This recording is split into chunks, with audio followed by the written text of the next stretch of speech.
Salve jovem, bom dia, boa tarde, boa noite, meu nome é Flávio Negrão e esse é o canal Química do Enem em Minutos. Eu tô aqui contigo para resolver mais uma prova, dessa vez é o Enem de 2019, a questão número 102. Então deixa aquele like aí para fortalecer o canal se você gostar do conteúdo, né? Não esquece de se inscrever se ainda não é inscrito e sem mais enrolação, vamos nessa! Bora! Hora do show!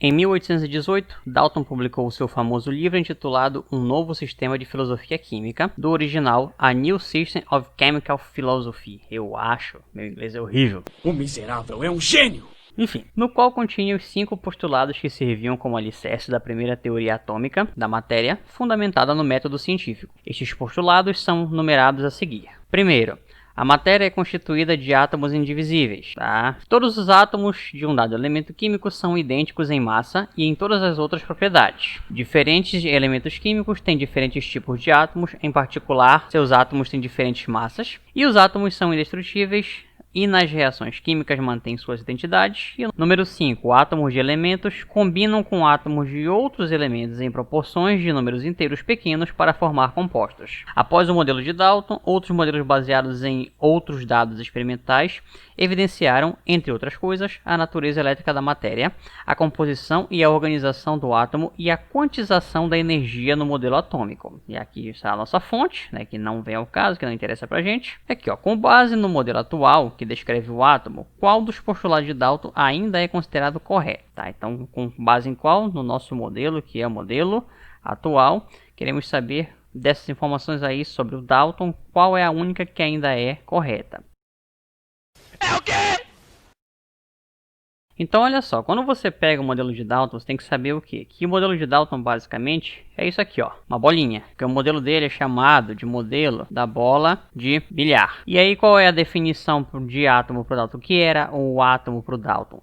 Você tinha basicamente uma esfera, que ela era indivisível, indestrutível e sem carga elétrica. Isso era o modelo atômico do Dalton. Tanto é que esse daí foi o primeiro modelo científico que surgiu pra gente. Com base nessas características aqui, né, que são as principais, temos outras, mas essas são as principais, a gente pode analisar a questão. Número 1. A matéria é constituída de átomos indivisíveis. Bom, se a gente for pegar o modelo atual, você já tem uma situação na qual você tem o átomo sendo formado por prótons, nêutrons e elétrons. Isso é você dividir o átomo, tá? Você tem o átomo dividido em outras 3 partículas menores. Então, o número 1 já está fora. Não tem como ser a correta ainda até os dias de hoje com base no modelo atual. Número 2. Todos os átomos de um dado elemento químico são idênticos em massa e em todas as outras propriedades. Olha só, dentro do conhecimento que a gente tem hoje em dia, existe uma coisa chamada de isótopos. O que são isótopos? É quando você tem o mesmo elemento apresentando números de massa que são diferentes. Por exemplo,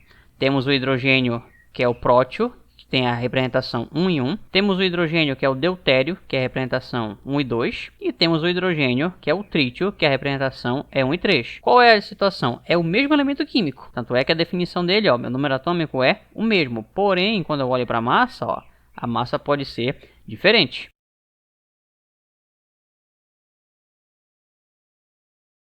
Então, a segunda afirmação aqui ela está errada, tá? Porque eles não são todos idênticos em massa, eles podem variar. Número 3. Diferentes elementos químicos têm diferentes tipos de átomos. Em particular, seus átomos têm diferentes massas. Tá, o que acontece nesse número 3 aqui é que, tipo, o erro está aqui quando diz que diferentes elementos químicos têm diferentes tipos de átomos, até aí está ok. Porém, define aqui dizendo que os átomos têm diferentes massas. Olha só, se eu pegar, por exemplo, a variação do oxigênio 8 e 18, que é uma variação que existe, e pegar o flúor 9 e 18, que é uma variação que também existe, eu percebo o quê? Que são elementos químicos diferentes, porém, ó, a massa ela é igual. Isso pode acontecer em alguns casos. Então, não necessariamente e não obrigatoriamente os átomos de elementos diferentes vão ter massas diferentes. Elas podem ser parecidas, porém, na maioria das vezes, elas vão ser diferentes mesmo. Então, o número 3 está incorreta também. Número 4. Os átomos são indestrutíveis e nas reações químicas mantêm suas identidades. Átomos não são indestrutíveis mais. Segundo o modelo atual, você tem um processo chamado de fissão, que basicamente é quando você pega um átomo e você quebra ele. Você rompe, você arrebenta o átomo em partes menores. Então você meio que está destruindo esse átomo aí. Então, continua errado.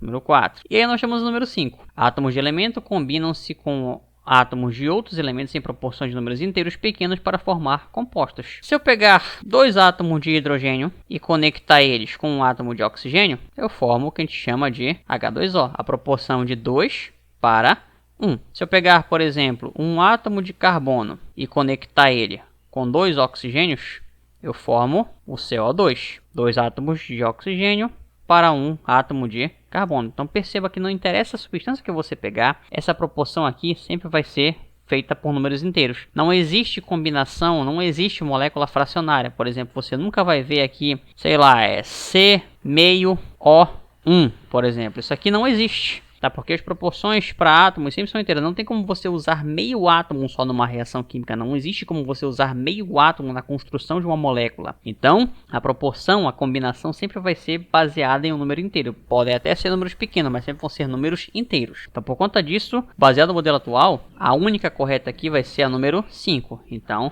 letra E, a nossa resposta correta. É questãozinha fácil, moleza, moleza, moleza. Bastava você ter o conhecimento sobre os modelos atômicos, no caso o modelo de Dalton, e comparar ele com o modelo atual, que é uma das habilidades que o Enem cobra de você, tá? Esse conhecimento sobre a evolução dos modelos atômicos, tá? Se você entendeu, deixe seu joinha aí, não esquece de compartilhar com os teus amigos que estão se preparando para o Enem também, né? Obrigado pela atenção de vocês e até a próxima aula. Valeu!